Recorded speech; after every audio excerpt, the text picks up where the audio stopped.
이 자리에 나와 예배한 우리 모든 성도님들 한 분 한 분이 여호와의 큰 구원을 직접 체험하고 누릴 수 있는 은혜가 있기를 주님의 이름으로 축원합니다. 아멘. 여러분 잘 알고 있는 사자성어 중에 소탐대실이라는 단어가 있는데요. 이 소탐대실은 작은 것을 탐하다가 큰 것을 잃어버릴 때에 소탐대실이라고 합니다. 진짜 얻어야 될 것이 있는데 작은 것 하나를 욕심부리고 거기에 집착을 하다가 정말 얻어야 될 것을 놓쳐버리는 어려움, 역경을 당할 때가 있지 않습니까?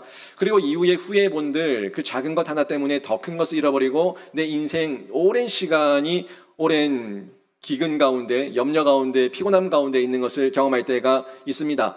이 소탐대실, 우리가 한번 좀 생각해 본 단어인데 여러분 가운데 정말 찾아야 될 영원이 있는데 작은 일상 가운데서 잠깐의 그 유혹을 이기지 못해서 큰 고통을 당한 경우가 있지 않습니까? 그것을 선택하는 것도 여러분의 자유입니다. 여러분이 이것을 선택할 수도 있고 저것을 선택할 수도 있는 것, 그 모든 것이 여러분의 자유인데 자유라는 그 이름 아래에 여러분에게 또 따라오는 것은 여러분이 자유롭게 행한 만큼 책임을 지라는 겁니다.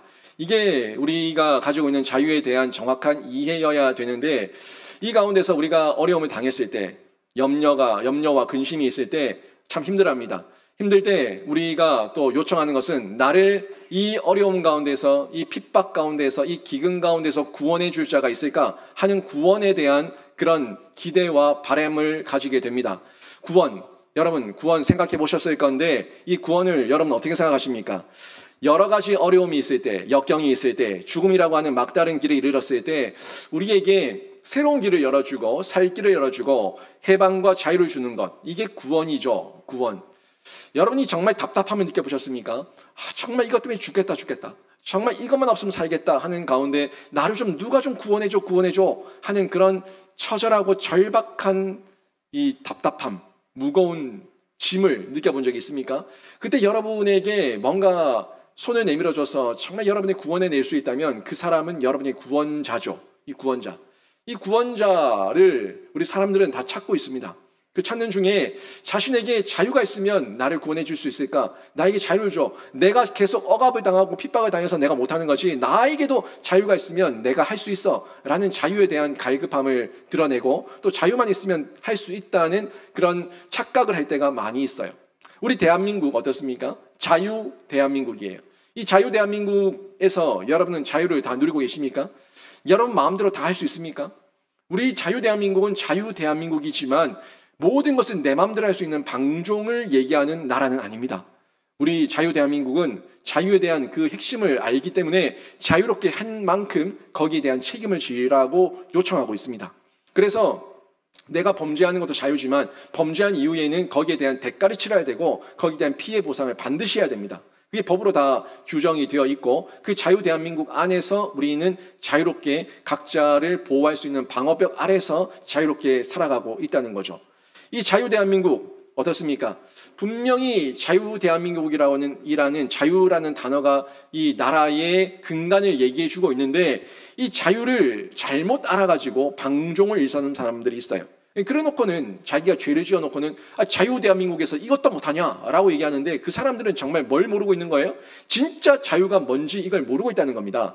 자유는 자유지만 그 자유에는 반드시 책임이 따라오고 책임이 없는 것은 방종에 이를 수밖에 없다는 거예요. 이걸 저희가 생각할 때 우리 자유대한민국에 있는 많은 사람들을 보십시오. 자유대한민국에 보면은 이 자유를 온전히 알지 못하고 자유를 온전히 누리지 못해서 죽음의 문턱 가운데서 스스로 헐떡거리고 있는 사람들이 얼마나 많이 있습니까? 분명히 자유다, 내 마음대로 하겠다, 내 생각대로 하겠다, 내 뜻대로 하겠다, 방종을 일삼으면서 내 마음대로 살아갔는데 이후에는 못 살겠다고 죽겠다고 나 정말 죽겠다고 그리고 나라 탓을 하죠. 이 나라가 헬조선이다, 헬조선. 지옥이다, 지옥. 이렇게 얘기하면서 모든 것을 남 탓으로 떠넘기고 있는 이런 사람들의 모습을 얼마나 많이 보고 있습니까? 이 사람들은 스스로 죽음의 문턱까지 간 사람들인데 이 사람들에게 정말 필요한 거는 자유 대한민국의 그 방종이라고 하는 자유가 아니라 정말 그 사람들에게는 필요한 거는 자신에게 자유를 줄 수 있는 구원자가 필요해요. 구원자의 틀이 필요해요. 구원자의 은혜가 필요해요. 구원자의 그 도우심이 있어야 되는데 이걸 만나질 못하니까 깨닫지를 못하니까 자기가 계속 죽음의 길을 향해서 돌진하고 있다는 것을 이 사람들은 모르고 있다는 겁니다. 그래서 이 세상을 사는 중에 자유가 없네, 어렵네, 피곤하네, 힘드네, 곤란하네. 그러면 결혼하면 좀 나을까? 그러면서 결혼하려고 또 사람들을 물색합니다. 돈이 좀 있으면 나을까? 돈 벌려고 애를 씁니다. 공부를 많이 해서 학업을 많이 해서 학력을 쌓으면 괜찮을까? 라면서 또 학업에 매진합니다. 여러분, 스스로 구원할 수 있을 거라는 착각, 스스로 진짜 자유에 이를 수 있을 거라는 착각을 가지고 결혼하고 돈, 학업, 취업 등을 해보지만 여기에 진짜 자유도 없고요, 진짜 구원도 없습니다. 진짜 필요한 거는 예수 그리스도 하나님 안에서 주시는 그 은혜를 먼저 맛보고 내가 어떤 자유인으로 어떤 하나님의 그 사명을 가지고 살아가는가, 이걸 발견하고 난 이후에 결혼도 돈도 학업도 취업도 이걸 선용할 수 있을 때에 그때 참된 자유자로 하나님의 사명자로 쓰임받을 수가 있는데, 그저 그 모든 건 다 잊어버린 채 나밖에 모릅니다. 나밖에 모르는 그 방종의 시간 속에서 자유를 찾으려고 하니까 그 자유는 자유가 아니라 도리어 나를 망치고 나를 무너뜨리는 큰 대적이 되고 방해물이 돼서 자신에게 돌아오는 것을 발견할 수가 있습니다. 여러분, 어리석은 사람들의 모습이죠. 어리석은 사람들이 자신의 자유를 위해서, 자신의 구원을 위해서 결혼, 돈, 학업, 취업을 했다가 도리어 거기에 매여서 노예가 되는 사람들을 볼 수가 있습니다. 나를 위해서 배우자를 선택했습니다. 그런데 그 배우자가 나중에 나의 왕이 되어버리고 나는 노예가 됩니다. 내가 나의 자유를 위해서, 나의 구원을 위해서, 나의 행복을 위해서 돈을 벌었는데 나중에는 내가 돈의 노예가 되어서 돈이 끄는 대로 끌려가고 있습니다. 내가 좀 더 많은 것을 배워서 나의 지식을 드러내려고 학업을 배웠는데, 공부를 했는데 항상 나보다 더 많이 배우고 나보다 더 뛰어난 사람들이 있으니까 거기에 열등감을 느끼며 거기에 매여가지고 아무 짓도 못하는 노예가 되어 있는 사람들이 있습니다. 여기 가면 돈을 많이 주겠지, 여기 가면 나의 자아실현 할 수가 있겠지 해서 취업을 했는데 그 취업 공간에서도 또 나보다 더 좋은 직장이 있고 돈을 더 많이 주는 곳이 있고 더 만족감을 누리는 사람들이 있으면 또 저기 갈까 저기 갈까, 거기에 대한 사명이 없으니까 늘 취업이 나를 위한 그 모습에서 매여가지고 여기저기 기웃거리는 이런 사람들의 모습을 저희가 볼 수가 있습니다. 이 사람들 모두가 결코 구원을 주지 못하는 어리석은 모습에 빠져있는 사람들인데, 여러분, 우리 신자는 압니다.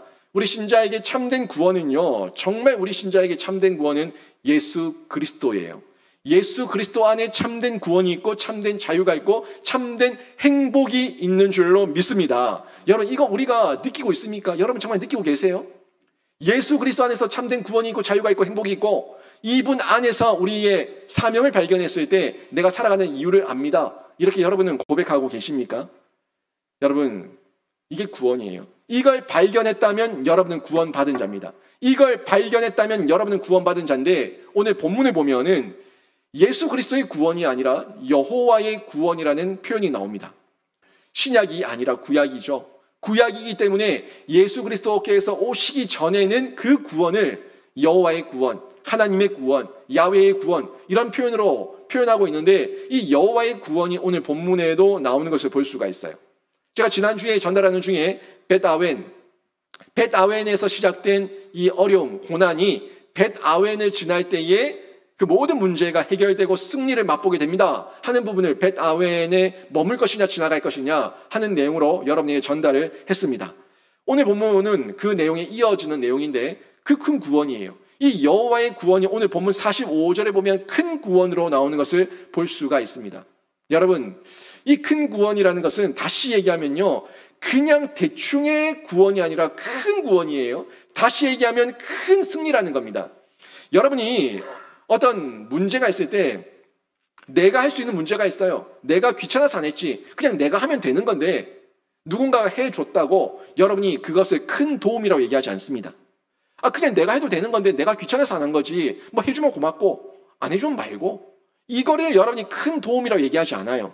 그런데 여러분이 절대 할 수 없는 것, 여러분이 죽었다 깨어나다 할 수 없는 것, 여러분이 아무리 하려고 해도 절대 할 수 없는 것, 그 도움을 여러분에게 행해주는 도움의 구원자가 있다면 그 사람의 도움은 큰 도움입니다. 큰 도움이에요. 정말 저에게 큰 도움이 되었습니다 라고 얘기할 겁니다. 이게 큰 도움이에요. 성경에서 그냥 구원이 아니라 이 구원을 큰 구원이라고 얘기하는 것은 여러분이 절대 얻을 수 없는 구원인데 여러분이 얻은 승리이기 때문에 그게 큰 구원이라는 얘기입니다. 다시 얘기하면 여러분이 얻을 수 없었던 그 큰 승리는 여러분이 이길 수 없었던 대적이고 여러분이 넘어설 수 없었던 큰 방해물이었다는 거예요. 여러분이 이길 수 없었던 큰 대적을 이기니까 큰 승리고 여러분이 넘을 수 없었던 그 큰 방해물을 여러분이 뛰어넘으니까 그게 큰 구원이에요. 여러분이 죽음의 문제를 해결할 수 있습니까? 여러분이 영혼의 문제에 대해서 여러분이 조금이라도 여러분이 접근할 수 있는 한 어떤 영역이 있습니까? 우리는요, 생로병사에 있어서 내가 할 수 있는 게 아무것도 없습니다. 내가 원해서 태어난 사람 없고요. 내가서 원해서 죽는 사람 없습니다. 생로병사의 모든 순리에는요, 하나님의 큰 구원이 개입하고 있는데 이걸 발견한 사람들이 그 큰 승리와 큰 구원을 맛보고 이것은 하나님께서 주신 능력입니다 하는 것을 고백할 수가 있는 거예요. 여러분 오늘 본문 잘 보십시오. 여러분이 여호와의 큰 구원을 정말 알기를 원한다면 큰 대적을 봐야 되는데 적을 알아야 돼요. 적을 알아야지 이길 수가 있어요.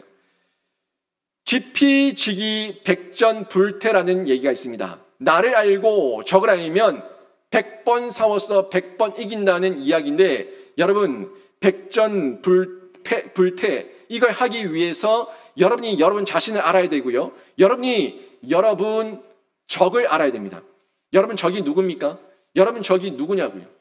여러분을 누르고 있고 여러분을 힘들게 하고 있는 적이 누구냐고요. 이 적을 분명하게 알아야지만 여러분이 이길 수가 있습니다. 여러분이 큰 구원을 막는 큰 대적과 큰 방해물이 무엇인가 하는 내용을 여러분이 점검해 보셔야 되는데 이 적을 모르면 이길 수 없습니다. 적을 알아야 이기는 거예요. 적이 누군지도 모르면 허공을 치면서 헛짓하고 있는 헛짓.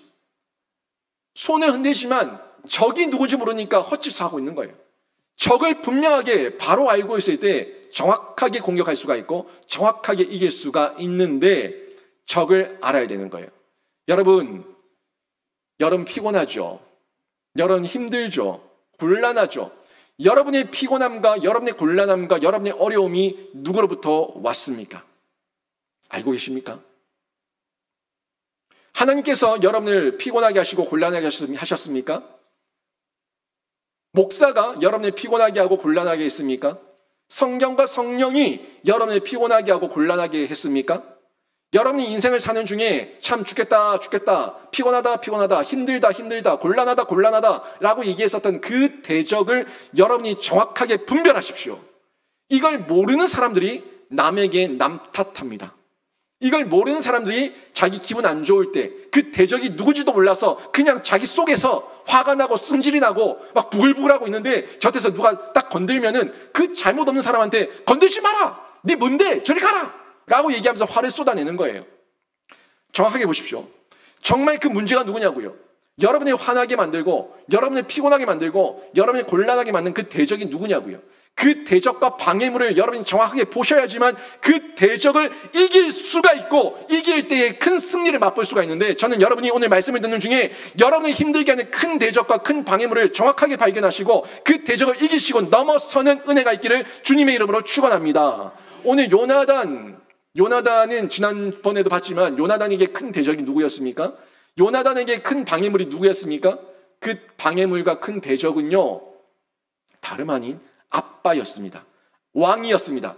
이스라엘에게 큰 대적과 큰 방해물은 지금 블레셋이기도 하지만 가장 가까운 곳에 있는 그 큰 대적과 큰 방해물은 아빠 그리고 왕이었던 사울이라고요. 사울. 여러분 이 사울이 오늘 큰 방해물, 큰 대적으로 나타나고 요나단과 이스라엘을 피곤하게 만들고 곤란하게 만들고 범죄하게 만드는 한 인물로 나타나고 있는데 오늘 말씀을 듣는 중에 여러분도 한번 점검해 보십시오. 내가 내 가족에게, 내 교우들에게, 우리 교회 공동체 가운데, 우리 가정 가운데, 내 자녀들 가운데, 내 직장의 동료들 가운데, 나와 가장 가까이 있는 그 사람들 가운데 내가 그 사람들에게 큰 대적이 아닌가? 내가 그 사람들에게 큰 방해물이 아닌가? 한 번 더 점검해 보시면서 나는 아니야. 그냥 나 혼자 착각으로 나는 아니야 라고 얘기하지 마시고 정말 내가 아니라면 왜 아니고 내가 기라면 어떤 모습인지 점검해 보시기를 바랍니다. 사울이 이스라엘 백성이 당신이 우리의 큰 대적입니다. 당신이 우리의 방해물입니다. 요나단이 사울에게 아빠, 당신이 나에게 큰 방해물이고 나의 대적입니다 라고 얘기했을 때 사울이 인정했을까요? 맞다. 내가 방해물이고 내가 대적이다 인정했을까요? 절대 하지 않습니다. 내가? 나는 이 아빠야. 나는 이 나라의 왕이야. 내가 이 나라의 지도자인데 내가 이곳에 방해물이고 대적이라고? 말도 안 되는 소리. 절대 인정 안 했을 거예요. 그런데 성경은 그 사울이 방해물이고 큰 대적이었다고 증언해 주고 있는데 여러분도 그런 착각 가운데 있지 않은지. 나는 아니라고 생각하는데 나는 아니야. 나는 내 아들을 위해서, 내 딸을 위해서, 내 자녀를 위해서 나는 통로가 되어줬지 나는 방해물이 아니야 생각하고 있었다면 오늘 말씀을 듣는 중에 정말 아닌지 한번 확인해 보시고 여러분 삶 가운데 있는 방해물은 다 제거되는 은혜가 있기를 주님의 이름으로 축원합니다. 먼저 보시면 피곤하게 하는 방해물이 있습니다. 피곤하게 해요. 정말 이루 말할 수 없게 피곤하게 하는 게 있어요. 24절 말씀 보십시오. 이날에 이스라엘 백성들이 피곤하였으니 이는 사울이 백성에게 맹세시켜 경계하여 이르기를 저녁 곧 내가 내 원수에게 보복하는 때까지 아무 음식물이든지 먹는 사람은 저주를 받을지어다 하였음이라. 그러므로 모든 백성이 음식물을 맛보지 못하고. 아멘. 여기 보니까 앞부분에 이스라엘이 피곤했다고 얘기하고 있죠. 이스라엘 백성들이 피곤하였으니 라고 얘기하고 있는데 그 이유가 뭡니까? 그 이유가 바로 뒤이어서 나옵니다. 이는 사울이 백성들에게 금식을 맹세시켰거든요. 이 맹세를 시키고 너희가 금식하지 않으면 너희들 저주받는다, 너희들 죽는다, 이렇게 강압적으로 명령을 내리니까 이 사람들이 이렇지도 못하고 저렇지도 못하고 이해는 안 되고 받아들일 수 없는데 굉장히 피곤해져 있었다는 얘기입니다.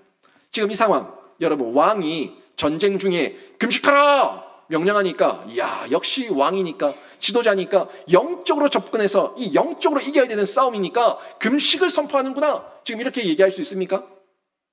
왕이 금식을 선포하는 게 이게 지금 옳은 모습으로 보여지나요? 만약에 다급한 상황, 정말 절박한 상황, 절제절명의 상황 가운데 사울이 금식을 선포했다면 사울 잘한 겁니다. 죽음으로 일사각오의 심령으로 하나님께 끼어들어서 기도하겠다는 그 각오 대단한 거예요. 잘한 거예요. 그런데 지금 이 상황은 금식할 상황이 아니라 잔치할 상황이거든요. 잔치하려고 할 때에 금식하자고 하는 사람은 어리석은 사람이고 상황 분별 못하는 사람이에요. 아주 어리석은 사람이에요. 예수님께서 오셨을 때에도 예수님께서 지금은 잔치할 때지 금식할 때가 아니라고 얘기했죠.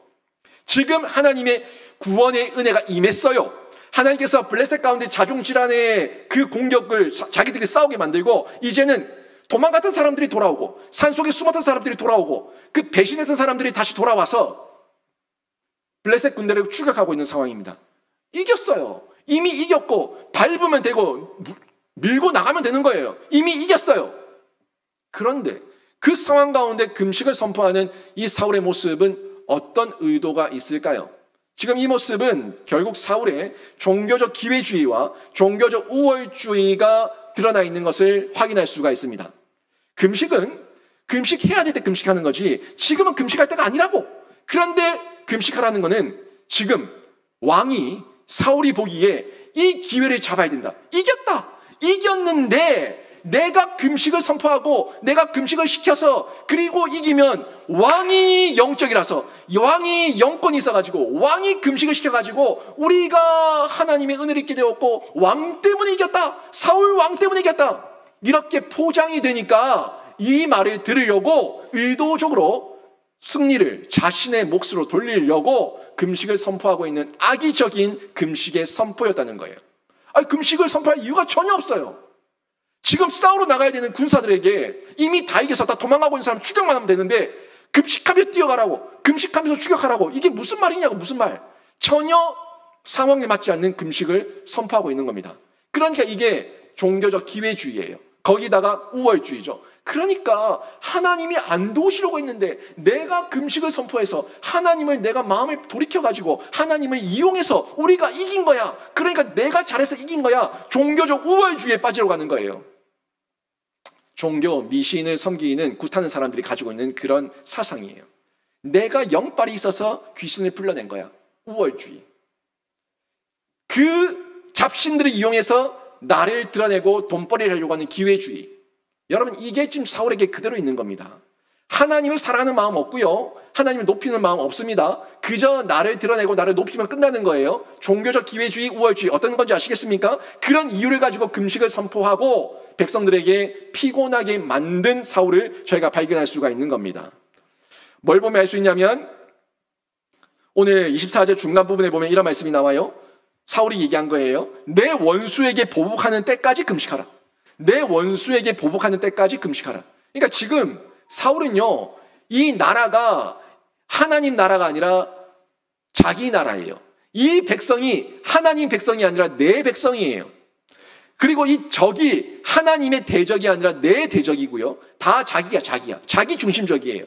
지금 이스라엘을 건든 것이 하나님이 건든 것이고, 이스라엘을 공격한 것이 하나님이 공격한 것이고, 이스라엘을 우습게 본 것이 하나님이 우습게 여긴 것이고, 그런 의도와 이런 생각이 전혀 없고, 이건 내 나라고 내 백성이고 내 땅이고 내 건데 네가 건드려? 블레셋을 보는 그 시각은 나를 건드렸어? 너희들 죽었어. 요거예요. 그런데 싸울 힘은 없는데 하나님이 은혜를 더하셔가지고 하나님께 승리를 주시니까 이것 봐라 내가 이겨야 되는데 하는 마음에서 자기를 드러내고 있는 이런 금식 선포. 그러니까 내 원수에게 보복하는 때까지, 내가 만족할 때까지 금식해. 내가 완전히 깃발봐서 끝났다라고 얘기할 때까지 너희들 다 금식하고 따라와 라고 얘기하고 있는 거예요. 이게 종교적 기회주의와 우월주의의 사울의 모습인데 어떻습니까? 그러니까 지금까지 사울이 했던 행위가 하나님께 책망받을 만했던 거예요. 사무엘이 드려야 되는 번제를 자기가 월권했어요? 뭐 때문에요? 자기 때문에. 내가 다급하니까, 내가 조급하니까, 내가 드러나야 되니까 월권했어요. 아이야를 데리고 왔어요. 전혀 권한도 영권도 없는 하나님께서 패한 제사장의 가문의 한 명을 데리고 와서 에봇 입혀놨어요. 뭐예요? 내한테 좋은 말만 하라고, 내가 듣고 싶은 말만 하라고 아이야 데리고 온 거예요. 그리고 그에게 또 법궤를 가지고 오라고 해요. 법궤 왜 가지고 오라고 했어요? 법궤 내가 갖고 와서 내가 명령해서 내가 갖고 나가니까 이겼잖아. 요거 자랑하고 싶어서 법궤 가지고 오라는 거예요. 그리고 지금 금식 왜 선포시킵니까? 금식할 때가 아닌데 내가 금식을 시켜서 이렇게 된 거야. 모든 것을 자기를 위해서 치장하기 위해서, 치적을 쌓기 위해서 하나님을 이용하고 있는 것을 볼 수가 있습니다. 여러분 보세요. 그러니까 이런 왕을 두고 있으니까 백성이 이런 왕을 두고 있으니까 백성들이 피곤한 겁니다. 세상 왕을 구한 이스라엘 백성들, 지금 이 사람들의 현재 결론입니다. 우리의 결론, 나의 결론이 될 수 있습니다. 피곤함이에요. 하나님께서 세상 왕을 구할 때 안 된다. 너희들 그러면 안 된다. 너희들 그러면 빼앗기고 왕의 노예가 되고 왕에게 조공을 바쳐야 되고 세금을 내야 되고 왕에게 뭘 해야 되고 너희 모든 노동력이 빼앗기고 너희들이 인간 왕을 세우면 너희들 노예된다 하지 마라. 그래도 하겠냐? 그랬더니 그들이 하겠다고 하나님 왕 필요 없고 내가 만지고 내 눈에 보이고 내가 하기 좋은, 내 눈에 보기 좋은 그 왕 세워주세요 라고 얘기해서 왕을 세워줬는데 그 왕 세움의 결론이 결국 피곤하다는 거예요. 여러분 피곤하십니까? 여러분의 피곤함은 어디서 오는 피곤함입니까? 하나님께서 피곤하게 하셨습니까? 성경이 피곤하게 했습니까? 성령이 피곤하게 했습니까? 여러분의 피곤함은 여러분이 만든 피곤함이에요. 여러분이 부부관계 가운데 피곤하십니까? 여러분의 피곤한 그 부부관계에는 여러분이 선택한 남자와 여자를 만났기 때문입니다. 여러분이 피곤합니까? 자녀들 때문에 피곤해요? 여러분이 그 자녀들 때문에 피곤한 거는 여러분이 그 자녀들을 여러분 뜻대로 키웠기 때문에 여러분이 피곤한 겁니다. 여러분이 돈 때문에 피곤합니까? 여러분이 돈을 쫓아 살면서 돈 때문에 쫓김을 당하게 되니까 여러분이 피곤한 겁니다. 여러분, 우리 다 마찬가지예요. 제가 여러분에게 불신결혼하라고 얘기한 적 없습니다. 제가 여러분에게 신앙 기대하지 말라고 얘기한 적 없고요. 성수주의를 하지 말고 여러분 마음대로 사세요라고 얘기한 적 없어요. 목사가 가르친 적도 없고 하나님이 가르친 적도 없고 성령께서 가르친 적도 없습니다. 불신결혼하고 신앙 기대하지 못하고 성수주의를 하지 못하면서 내 마음대로 내 보기 좋은 대로 사는 거는 내가 선택한 거고 내 자유였습니다. 하지만 거기에 대한 책임을 내가 못 지니까 내가 피곤한 거예요. 내가 그 책임을 못 지니까 이 나라가 헬조선이 된 거예요. 내 마음대로 살다가 내가 그 책임을 못 지는 그걸 누구 탓하겠습니까? 내 탓이죠. 내 문제죠. 내가 내 속에 나를 이렇게 만든 큰 대적이 무엇인가? 큰 방해물이 무엇인가? 정확하게 발견해야지만 여러분이 그 문제를 해결할 수가 있는 거예요. 여러분, 내 마음대로 행동하면 안 됩니다. 우선 돈 벌고 보자. 돈이 좋지. 눈에 보기 좋은 데로 가자. 보기 좋은 게 우선이지. 뭐 신앙 그거 뭐 내 눈에 보기 좋은 남자, 내 눈에 보기 좋은 여자 찾으면 됐지. 내 하기 쉬운 대로 하자. 뭘 그렇게 어렵게 하냐? 내 하기 쉬운 대로, 육감적으로, 감정적으로, 내 하고 싶은 대로, 내 생각대로 하면 되지. 뭘 그렇게 어렵게 생각하냐? 이 모든 게 결국에 나를 피곤하게 만든 거예요. 그 가운데서 여러분은 또 종교라는 이름을 가지고 비나이다 하는 겁니다. 하나님께 비나이다, 예수께 비나이다, 성령께 비나이다. 할 수만 있다면 제가 원하는 대로 허락해 주시옵소서. 이게 종교예요. 여러분, 이게 종교 기회주의고요. 나를 통해서 하나님이 이용하려는 것, 이게 종교 우월주의입니다. 사울의 모습, 정말 사울의 모습이라고 우리가 사울만 비난할 수 있을까요? 사울의 모습 가운데 내 모습은 투영되어 있지 않습니까? 사울의 모습 가운데 내 마음대로 했던 나의 못난 옛 모습은 있지 않습니까? 이것을 정확하게 알 때에 우리가 그 대적을 발견하고 이겨낼 수가 있는 거예요. 그러면 다 내 마음대로 될 줄 알았는데 그게 내 마음대로 되지 않는다는 것도 내가 경험해 봐야 되고요. 도리어 내가 선택한 그 세상이, 내가 선택한 그 왕이 도리어 큰 대적과 큰 방해물이 되어서 나를 피곤하게 만든다는 것을 여러분이 발견하셔야 된다는 거예요. 여러분, 여러분을 피곤케 하는 그 모든 것들을 여러분이 영적으로 정확하게 분별하셔서 여러분이 피곤함이 이제는 하나님 안에서 평강이 되고 샬롬이 되고 은혜가 되고 자유가 되고 정말 하나님 안에서 영생을 누리는 복이 되기를 주님의 이름으로 축원합니다. 오늘 말씀 또 계속 보시면 또 곤란하게 만드는 방해물이 있습니다. 피곤하게 만듦과 함께 나를 곤란하게 만들어요. 이러지도 못하고 저러지도 못하고 이러지도 못하고 저러지도 못하게 하는 곤란하게 만드는 방해물 볼 수가 있습니다. 25절에서 28절 보십시오. 25에서 28절 보니까 그들이 다 숲에 들어간즉 땅에 꿀이 있더라. 백성이 숲으로 들어갈 때에 꿀이 흐르는 것을 보고도 그들이 맹세를 두려워하여 손을 그 입에 대는 자가 없었으나 요나단은 그의 아버지가 백성에게 맹세하여 명령할 때에 듣지 못하였으므로 손에 가진 지팡이 끝을 내밀어 벌집에 꿀을 찍고 그의 손을 돌려 입에 대매 눈이 밝아졌더라. 그때에 백성 중 한 사람이 말하여 이르되 당신의 부친이 백성에게 맹세하여 엄히 말씀하시기를 오늘 음식물을 먹는 사람은 저주를 받을지어다 하셨나이다. 그러므로 백성이 피곤하였나이다 하니. 아멘. 여기 보세요. 보니까 또 이스라엘 백성이 또 뭐라고 얘기합니까? 이스라엘 백성 자기 입으로 우리 백성들이, 우리 동료들이 피곤하게 되었습니다 라고 얘기를 하고 있습니다. 이스라엘 백성들은 사울의 금식령 때문에 꿀을 보고도 먹지를 못해요. 앞에 꿀 손 내밀어서 찍어서 먹으면 되는데 그걸 못하는 거예요. 근데 지금 사울의 명령을 듣지 못한 요나단이 그 명령을 못 들었거든요. 명령을 못 들으니까 더 자유한 거지. 명령을 안 들었으니까 나에게 방해물이 되지 않는 거예요. 그 명령을 듣지 않았으니까 방해물이 되지 않으니까 자기 지팡이 끝을 던져가지고 찍어가지고 꿀을 먹고 있어요. 그런데 그 원했던 왕을 세운 그 백성들과 그 소리를 들은 사람들은 거기에 노예가 되어가지고 아무짓도 못하는 거예요. 여러분, 세상 소리에 귀가 커지면요 아무짓도 못합니다. 세상의 경제 논리가 어떠고 저떠고 뭐 세상 사람들이 어떠고 저떠고 세상 정세가 어떠고 저떠고 거기에 너무 귀가 커져버리면 여러분 아무짓도 못합니다. 자녀를 학교 보내는 것도 결정도 못합니다. 아무것도 못합니다.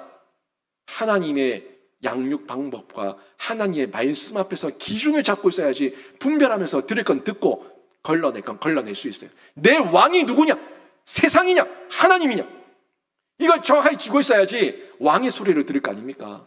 근데 지금 이 백성들은 왕이 사울이니까 세상이니까 그 소리에 매여서 노예가 되어 있는 겁니다. 그런데 요나단은 그 소리를 듣지 않았기 때문에 자유한 가운데 꿀을 찍어 먹습니다. 그리고 요나단에게 찾아와서 당신은 참 먹으니까 부럽겠지. 부러우니까 옆에 와서 이러는 거예요. 우리도 먹고 싶은데 우리는 당신의 아버지가 맹세로 저주를 했기 때문에 그 저주가 무서워서 우리 죽을까 봐 우리 먹지도 못합니다. 당신은 못 들었으니까 먹고 왕세자니까 먹고 부러운 거예요. 그러니까 와서 요나단한테 일러주는 거. 우리는 못 먹는데 일러주는 거예요. 이 이야기를 들은 요나단이 29절에서 이렇게 얘기합니다. 요나단이 이르되 내 아버지께서 이 땅을 곤란하게 하셨도다. 참 이러지도 저러지도 못하게 참 곤란하게 하셨도다. 보라, 내가 이 꿀을 조금 맛보고도 내 눈이 이렇게 밝아졌거든. 30절에 보면은 너희들이 이것을 먹었더라면 더 힘내서 블레셋을 완전 진멸하지 않았겠냐? 이 이야기를 30절에서 이어서 전달하고 있습니다. 여러분, 이 내용을 보면서 뭘 느낄 수가 있습니까? 사울은 역시 곤란하게 만드는 왕이에요. 곤란하게 만드는 방해물, 큰 대적입니다. 이미 사울은 백성들에게 신뢰를 잃었습니다. 신뢰를 잃었기 때문에 사울의 불통과 무능함에 질린 백성들은요, 이미 도망갔고요. 도망갔고 또 사울을 따르지 않습니다. 사울과 대화하려고 하지 않습니다. 사울의 말을 들으려고 하지 않습니다. 사울에게 왕이시여 이 말씀은 거두어 주십시오 이런 말조차 하지 않습니다. 왜? 사울이 얼마나 불통이고 얼마나 성정이 포악한지 잘 알기 때문에 그냥 마지못해서 질질 끌려가는 노예일 뿐이지 사울과 대화할 수 있는 그런 인격적 관계가 안 된다는 거예요. 여러분, 노예가 어디 왕에게 이러쿵저러쿵 얘기합니까? 노예가 어디 그 주인에게 이러쿵저러쿵 요건 저렇게 하고 요건 저렇게 하고 말할 수가 있습니까? 인격적인 관계와 대화가 될 때, 소통이 될 때 하나님께 우리는 기도할 수 있는데 그 사울은 완전 편협한 인간 왕이기 때문에 대화가 안 되는 거예요. 그러니까 백성들이 도망간 거죠. 그리고 곁에 있는 사람들도 이 사람들은 거의 노예이기 때문에 그냥 끌려갈 뿐이지 그에게 한마디도 말하지 못합니다. 그리고 누구한테 대신 일러줘요? 요나단 그 왕의 아들에게 와서 이러쿵저러쿵 하면서 불평을 얘기하고 그 안타까움을 얘기하고 있는 겁니다. 탄식하고 있는 거예요. 금식할 때가 아닌데 금식을 하니까 이런 어려움이 생기고 이런 피곤함이 생기고 이런 곤란함이 생기는 거 아니에요? 성경에서 금식을 어떨 때 하라고 얘기합니까? 절박할 때, 정말 하나님 앞에서 사생결단의 마음으로 그렇게 하나님 앞에 매달릴 때, 절실할 때, 그럴 때 하는 게 금식기도 아닙니까? 그런데 누구에게 보이기 위해서 하는 이런 기도, 누구에게 보이기 위해서, 하나님과의 소통을 위해서도 아니고 누구에게 보이기 위해서 이런 금식을 하니까 그 금식이 피곤함이 된 거예요. 이사야서 58장 6절에 보면 금식에 대한 말씀이 잘 나옵니다. 이 금식에 대한 내용 보십시오. 이게 어떤 금식인지 보라고요. 내가 기뻐하는 금식은 하나님 기뻐하는 금식이에요. 흉하게 결박을 풀어주며 멍에의 줄을 끌어주며 압제당하는 자를 자유하게 하며 모든 멍에를 꺾는 것이 아니겠느냐. 아멘. 하나님께서 원하시는 금식은 이기적인 금식이 아니라 이타적인 금식이에요. 하나님께서 원하시는 금식은 이타적인 사랑을 베풀어서 누군가의 그 압제와 매임과 그 고통을 풀어주고 해방시키는 그 금식이 하나님께서 기뻐하는 금식이에요. 근데 지금 사울의 이 금식은요, 철저하게 자기밖에 모르는 금식이고 자기를 위한 금식이었고 자기를 위해서 이타적인 게 아니라 이기적이었고 사람들을 힘들게 하고 사람들을 도리어 더 올가매는 구속시키는 그런 금식이었으니까 무슨 능력이 나타날 수 있겠냐는 거예요. 결국 이 금식은 영과 육을 살리는 금식이 아니라 영과 육을 죽이는 금식이 된 거죠. 진짜 금식은 내 영이 살고 내 육이 살거든요. 전혀 다른 금식을 사울이 하나님의 이름으로 이용해 먹고 있는 겁니다. 사울의 이 모든 모습들 보십시오. 번제 사건도 그랬고 아이아이 애보 사건도 그랬고 법계, 금식 명령까지 모두 종교적 행위는요, 사울의 종교적 행위는 미신적이었고 기회주의적이었습니다. 늘 자신의 일상에서 두려움과 걱정과 초조함이 가득하니까 이런 종교적 행위를 의존하면서 껍데기만 신앙 좋은 척 포장하고 있는 그런 모습으로 나타나고 있다는 거예요. 여러분, 새벽기도 잘 드리고 헌금생활 잘하고 예배 잘 드리고 좋아요. 예, 좋습니다. 그런데 그것만 가지고 사람의 신앙을 판단할 수 없습니다. 이건 경건의 모양이에요. 좋아요. 경건의 모양인데 그것만 가지고 경건의 능력이 있다고 얘기할 수는 없다고요. 껍데기로 신앙생활하는 게 아니고요. 껍데기는 포장할 수 있고 흉내낼 수 있어요. 일상을 통해서 나타나는 겁니다. 일상 가운데 그냥 욕이 툭툭 튀어나오는 사람들, 목사와 얘기하다가도 성도들과 얘기하다가도 그냥 자기 흥분하면 욕이 툭툭 튀어나오는 사람들, 또 친구들과 얘기할 때 욕이 안 되면 말이 안 되는 사람들, 자기 승질하면 모든 걸 덮어버리고 소리 지르는 이런 모습들, 일상이에요. 일상. 껍데기는 이 마당을 밟고 있을 때는 거룩한 척 누구든지 할 수 있다니까요. 근데 신앙의 진짜 내면의 진수는, 내공은 일상을 통해서 나타나는 거예요. 일상을 통해서 여러분의 신앙이 어떤 모습인지 확인하셔야 돼요.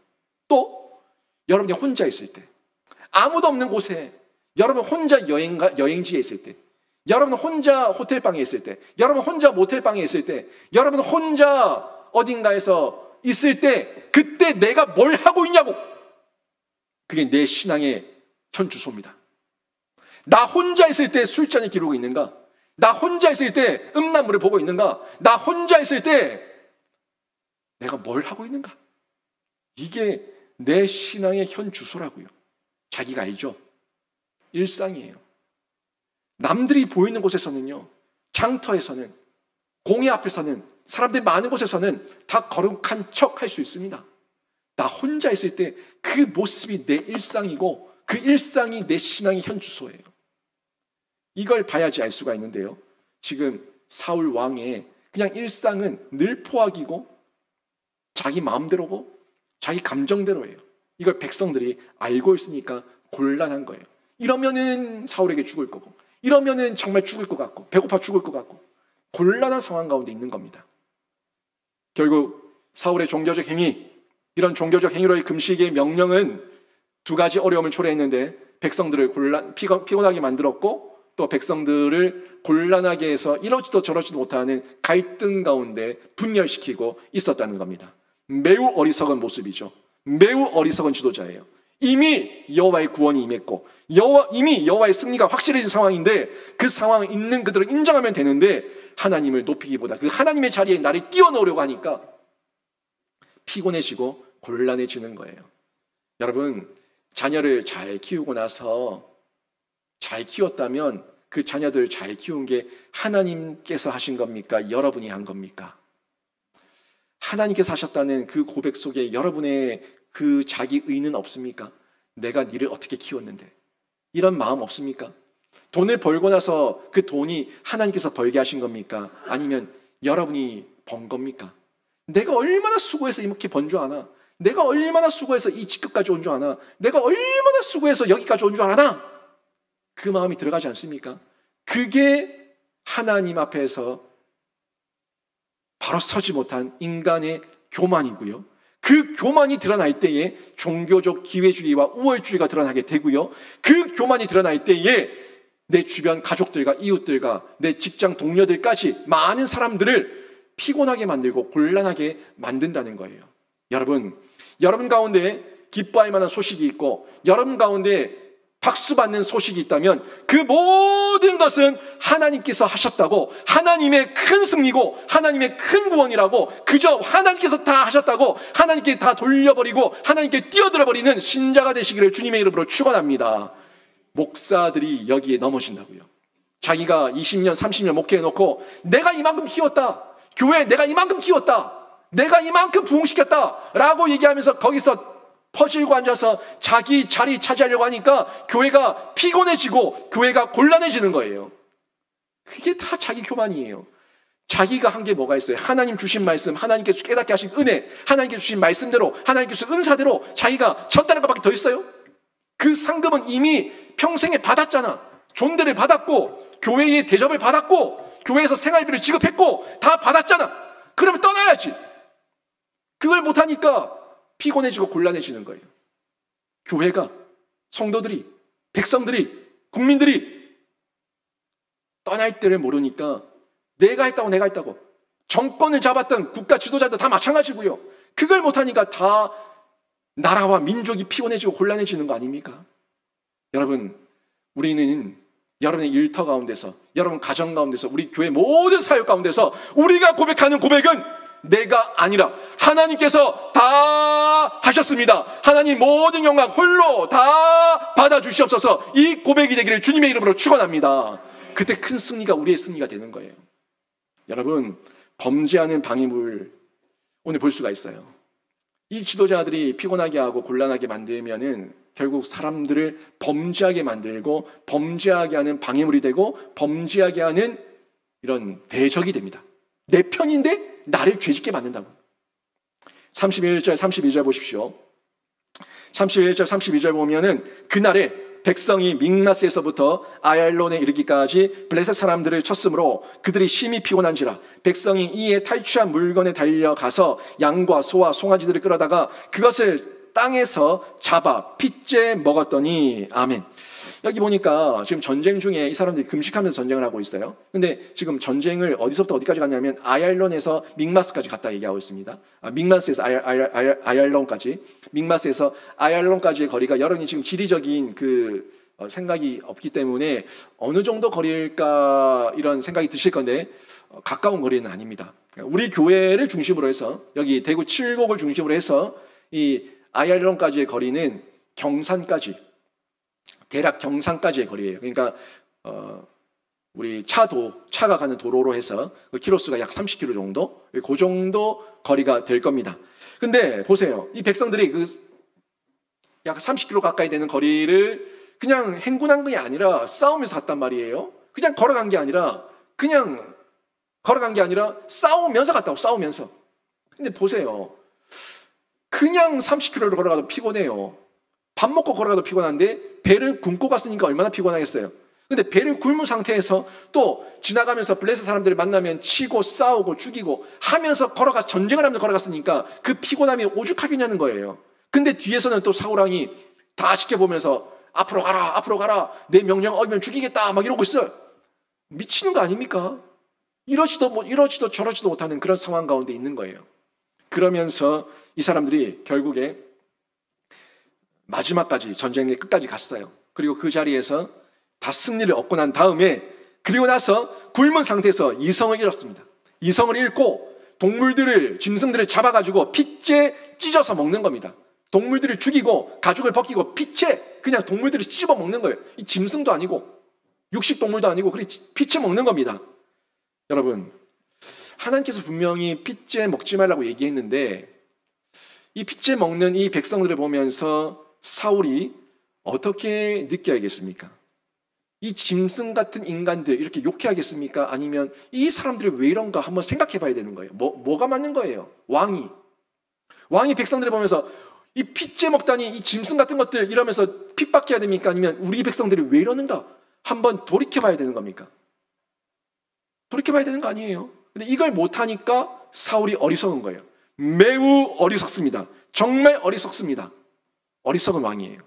지금 백성들에게 인간 왕이 금한 것 때문에, 인간 왕 누구예요? 자기가 금한 것 때문에 진짜 참된 왕이신, 영원한 왕이신 하나님께서 금한 것을 어기게 만든 거예요. 하나님께 핏째 먹지 말라는 것은 하나님의 명령이고 금식하라는 것은 인간 왕의 명령이에요. 그러면 인간 왕의 명령이 우선입니까? 하나님의 명령이 우선입니까? 하나님의 명령이 우선인데도 불구하고 자신의 명령을 지키게 하기 위해서 위협하고 겁박하고 저주하고, 그러니까 백성들이 하나님의 명령을 어긴 거예요.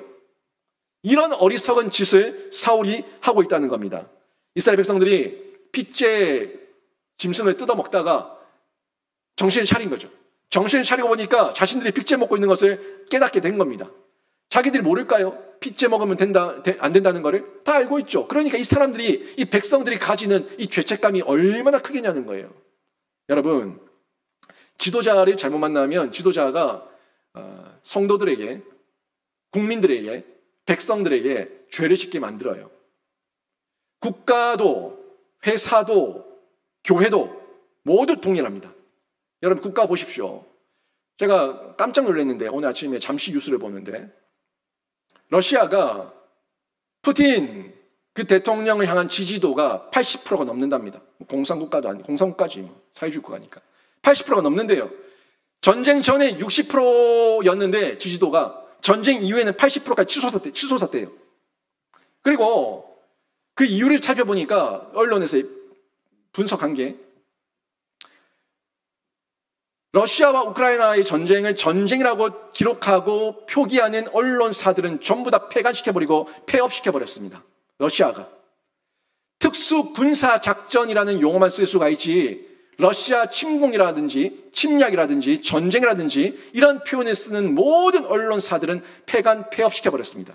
독재죠. 언론을 완전히 통제시켜버린 거예요. 그러니까 사람들이, 국민들이 진짜 뭐가 옳은 것인지 분별함 없이 그냥 듣고 있는 거예요. 그냥 열광하고 있는 거예요. 지금 뭘 보는 거 같냐면 마치 독일 나치 정권을 보는 것 같아요. 여러분, 히틀러 2차 세계대전의 큰 대적이었고 큰 원수고 정말 나쁜 인간인데 그 나치를 누가 만들었어요? 독일 국민들이 만들었어요. 독일 국민들이 절대 지지를 받으면서 나치 히틀러를 탄생시켰다고요. 여러분, 이 내용 저희가 잘 알고 있지 않습니까? 그렇게 잘못된 지도자 한 사람 때문에 국민들이 우매해지고 국민들이 피곤해지고 곤란해지고 국민들이 범죄하게 될 수가 있다는 겁니다. 또 우리 국가, 우리 대한민국도 보십시오. 대한민국도 보면은 과거에 군사 정권 시절부터 국가 지도자들이 동서의 분열을 만들었어요. 우리 한 나라예요. 한민족이에요. 영호남을 왜 따집니까? 그냥 한 나라예요. 한민족이에요. 그 가운데서 자꾸 동서 간의 분열을 일으키고 이념 싸움을 만들게 하고 이런 내용들을 볼 수가 있지 않습니까? 또 회사와 같은 조직도 보십시오. 선의의 경쟁, 경쟁 사회 맞아요. 선의의 경쟁이라고 얘기를 하면서 그런 명분을 가지고 부서들과 동료들을 막 독려하면서 치열하게 경쟁시킵니다. 조직들끼리. 경쟁해야 되는 건 맞는데 선의의 경쟁이라는 참된 선의의 경쟁이 기준이 있어야 되는데 남을 딛고 일어난 게 경쟁을 생각하는 거지. 약육강식, 적자생존의 경쟁이라고 얘기하는 거예요. 그러면서 한 회사인데 한 회사에 한 제품을 팔고 한 제품을 판매하고 생산하는 곳인데 그 가운데서 서로의 경쟁을 시켜서 조직들을 분열시킵니다. 조직과 조직 간에 유기적이지 못하게 분열시키는 이런 회사들이 얼마나 많이 있습니까? 교회도 마찬가지입니다. 교회도 한 세례, 한 성령, 한 하나님, 한 분 하나님을 믿는 한 말씀 안에 있는 한 교회예요. 한 성도예요. 그런데 교회 안에도 경연대회니 무슨 대회니 무슨 대회니 무슨 대회가 그리 많아. 교회 안에. 대회를 만들어가지고 전도회들끼리 부서들 간에 상품을 걸고 돈을 걸고 경쟁시키고 심화시키고 싸우게 만들고 결국 사람들 간에 미워하는 마음 시키고 갈라치게 하고 이게 전부 다 세상의 그 마케팅 아닙니까? 이런 게 교회 안으로 들어온 거예요. 그래서 성도들 가운데 지역 간에 서로 사람들 간에 서로 미워하게 만들고 서로 적으로 간주하게 만드는 이런 문제들을 만들고 있지 않습니까? 이게 죄를 유발시키는 지도자의 모습입니다. 이런 지도자의 무지함 때문에 정말 정작 죄를 지은 백성들은 영문도 모른 채 그 사람을 미워하고 그 조직을 미워하고 그 사회를 미워하고 그 나라를 미워하고 이 마음 가운데 분노가 가득한 거예요. 사실 일본을 그렇게 미워하는데 정말 우리나라 역사의 전체 역사를 보면 더 미워해야 될 나라는 중국이에요. 근데 정권마다 중국 쳤다가 미국, 일본 쳤다가 또 미국 쳤다가 미국은 또 왜 갖다 끼워 넣는지 이렇게 서로 간에 미워하는 마음 밀어넣는 거 이거 다 나쁜 지도자들이 만들어 놓은 함정입니다. 이게 분별력이 없고 왕이 누군지 기준이 없으니까 여기에 그냥 이리 치고 저리 치고 죄만 짓고 있는 국민들, 죄만 짓고 있는 성도들 이런 보지 않습니까? 여러분, 이런 모습에서 우리가 한 번 더 점검해야 되는 거예요. 여러분이 가정의 지도자입니다. 작은 단체지만, 작은 규모지만 그 가정의 부모로서 여러분이 지도자인데 한번 돌아보십시오. 나는 상관없네 하지 마시고 여러분이 가정의 지도자를 한번 돌아보시라고요. 여러분 안에 자녀들이 몇 명인지 전 다 다르길 수 있겠지만 자녀들 간에 비교하지 않습니까? 자녀들 간에 비교 대상으로 삼지 않습니까? 자녀들 간에 편애하지 않습니까? 자녀들 간에 경쟁시키지 않습니까? 자녀들 간에 상처 주지 않습니까? 저도 그런 아픔이 있거든요. 누나 봐라, 형 봐라. 누구 집 아들 봐라, 누구 집 애 봐라. 이렇게 자꾸 이 경쟁과 비교를 하게 되면 내 마음 가운데 괜히 누나가 미워지고 형이 미워지고 그 집 애가 싫어지는 거예요. 그런 마음이 생길 수밖에 없어요. 죄를 짓게 만드는 거예요.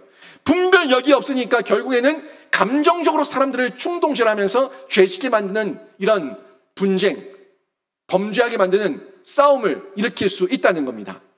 여러분, 이걸 저희가 주의하면서 기억해야 되는데 33절에서 35절 보십시오. 사울이 하는 짓을 보라고요. 무리가 사울에게 전하여 이르되 보소서 백성이 고기를 핏째 먹어 여호와께 범죄하였나이다. 사울이 이르되 너희가 믿음 없이 행하였도다. 기가 차죠. 이제 큰 돌을 내게로 굴려오라 하고 또 사울이 이르되 너희는 백성 중에 흩어져 다니며 그들에게 이르기를 사람은 각기 소와 양을 이리로 끌어다가 여기서 잡아먹되 핏째로 먹어 여호와께 범죄하지 말라 하라매 그 밤에 모든 백성이 각기 자기의 소를 끌어다가 거기서 잡으니라. 사울이 여호와를 위하여 제단을 쌓았으니 이는 그가 여호와를 위하여 처음 쌓은 제단이었더라. 아멘. 여기 보세요. 지금 적반하장이 여기 나오는 거예요. 사울이 적반하장을 하고 있는 거예요. 지금 백성들이 핏째 먹으니까 너희가 믿음이 없어 이런 일을 행하였도다. 지는 뭐 믿음이 있어요? 지도 믿음이 없는 게 너희들이 믿음이 없어 이렇게 행했다. 책망하고 있습니다. 자기의 죄는 끝까지 못 보죠. 여러분, 제가 어제 한 정당에 대표를 지냈던 한 인사가 나와서 기자회견하는 것을 제가 들었어요. 저는요, 그 사람이 하는 말이 어디까지 옳은 말인지 어디까지 맞는 말인지 모르겠습니다. 전 모르겠고요. 뭐 누가 어떻고 저떻고 뭐 어디서 뭐 모르겠어요. 하나님 아시겠죠. 근데 제가 공통적으로 발견한 한 가지 공통점은 그 누구도 내 잘못은 아무도 없더라. 요겁니다. 그 누구도 내 잘못은 아무도 없더라. 그 어떤 사람도 우리가 잘못했다. 내가 잘못했다. 고 얘기하는 사람은 아무도 없고 모두가 다 남 탓이더라 하는 겁니다. 이게 세상이에요. 이게 사울의 모습입니다. 여러분 삶에 여러분의 피곤함, 여러분의 곤란함, 여러분의 범죄를 보면서 여러분의 탓은 어디 있습니까? 여러분 탓이 있습니까? 아니면 여러분도 모두가 다 부모 탓이고 남편 탓이고 아내 탓이고 자식 탓이고 나라 탓이고 국가 탓이고. 사울도 백성들이 범죄한 걸 또 보면서 자기 탓은 없고 너희가 지금 이렇게 믿음이 없어서 죄를 지었다 책망하고 있는 거예요. 마치 자기는 잘못이 마치 아무것도 없는 듯이 이제 자신이 마치 해결사가 되어서 내가 해결해 줄게. 너희가 죄를 지었지만 내가 해결해 줄게. 제단을 쌓아라 이러고 있는 거예요. 기가 차지 않습니까? 자기가 죄인인데 제단을 쌓아라 얘기하고 있는 거예요. 마치 백성들만 죄인인 것처럼. 여러분, 마치 선한 지도인자인 척 제단을 쌓으라고 얘기하는 이 사울의 모습을 보는 중에 제가 이 나라 지도자들을 떠올렸습니다. 말씀 중에 제 속에서 이 분이 일어났어요. 화가 났어요. 다 자기 잘못은 없는 인간들, 내 잘못은 없는 인간들. 저는 저희 교회에 무슨 문제가 생기면 제 잘못입니다. 제가 관리 부족하고 제가 다 돌보지 못한 다 제 탓입니다. 여러분, 이게 종교 중독자의 모습이에요. 전형적인 종교 중독자. 종교를 이용하고 종교 우월주의에 빠져서 하나님의 이름을 자기 마음대로 조작하려고 하는 이런 모습에서 나타나는데, 왜 백성들이 핏째 고기를 먹었는지 생각하지 않고 핏째 먹은 백성들을 남 탓만 하고 있어요. 근데 중요한 게요, 오늘 마지막 본문 보니까 그 본문에서 성경이 이렇게 기록하고 있어요. 이는 그가, 누가요? 사울이 여호와를 위하여 처음 쌓은 제단이었더라. 처음 쌓은 제단이었더라. 또 이 말씀 보면은 이 말씀에 분별력이 없으면 사울이 쌓은 제단이 바른 제단이었구나 이렇게 오해할 수 있습니다. 천만에요. 아닙니다. 지금 이 얘기는 그런 의도가 아닙니다. 지금 이 제사가 바른 제사라는 게 아닙니다. 지금 사울의 모습은 역시 종교적 행위로 드리고 있는 제사, 자신을 드러내기 위한 제사를 지금 꾸미고 있는 거고요. 그런데 성경이 지금 이 제단이 여호와를 위하여 사울이 처음 쌓은 제단이었다고 얘기하는 것은 과거에 사울이 쌓았던 모든 재난을 부정하고 있는 거예요. 제가 이걸 다시 한번 설명하면 경건의 모양이에요, 경건의 능력이에요. 이 두 가지를 이해하셔야 됩니다. 경건의 모양은 성수주의라는 겁니다. 경건의 모양은 이곳에 와서 예배 드리는 겁니다. 경건의 모양은 여러분이 이 마당을 밟고 가는 거예요. 이 경건의 모양이에요. 근데 경건의 모양이 없는데 경건의 능력은 기대할 수 없는 거예요. 경건의 모양을 가졌다면 그 다음에 요청되는 게 성령의 은혜고 경건의 능력이에요. 경건의 능력이 없는 경건의 모양은 하는 척이고 하나님께서 받으신 온전한 예배와 온전한 제사가 아니에요. 여러분이 이 자리에 앉아서 경건의 모양을 갖추셨다면 이제 여러분이 구해야 되는 건 경건의 능력을 구해야 되는 건데, 지금까지 사울은 지금까지 자기가 드렸던 번제와 모든 것들이 종교적 행위가 이건 지금까지 모든 게 경건의 모양도 하나님께 합당하지 않았다 이 얘기입니다. 그런데 지금 드리는 이 제사는 그래도 경건의 능력은 없지만 경건의 모양은 그래도 좀 갖췄다 하는 내용을 전달해 주고 있는 거예요. 그런데 경건의 모양은 갖췄던 제단이었지만 하나님은 받지 않으셨다는 거예요. 여러분, 이걸 정확하게 보셔야 되는 거예요. 오늘 말씀을 통해서 인간왕 사울이 하나님의 큰 구원을 어떻게 방해했고 어떻게 오해하고 있었는지 여러분 확인되십니까? 여러분의 피곤함, 여러분의 곤란함, 여러분이 범죄하게 만드는 모든 행위들, 한 번 더 확인해 보십시오. 혹시 나는 우리 가정에서, 우리 교회에서 여호와의 큰 구원을 방해하는 방해물이 아닌지. 나는 아니라고 얘기하는데, 나는 부모니까, 나는 재직이니까, 나는 중직이니까, 나는 아니라고 얘기하는데, 나는 여호와의 큰 구원을 방해하는 방해물이 아닌지 한번 생각해 보시면서, 나는 아니야 라고 하는 그 근거가 성경과 성령에서 정확하고 명확하게 확인되시는 은혜, 위로가 있기를 바랍니다.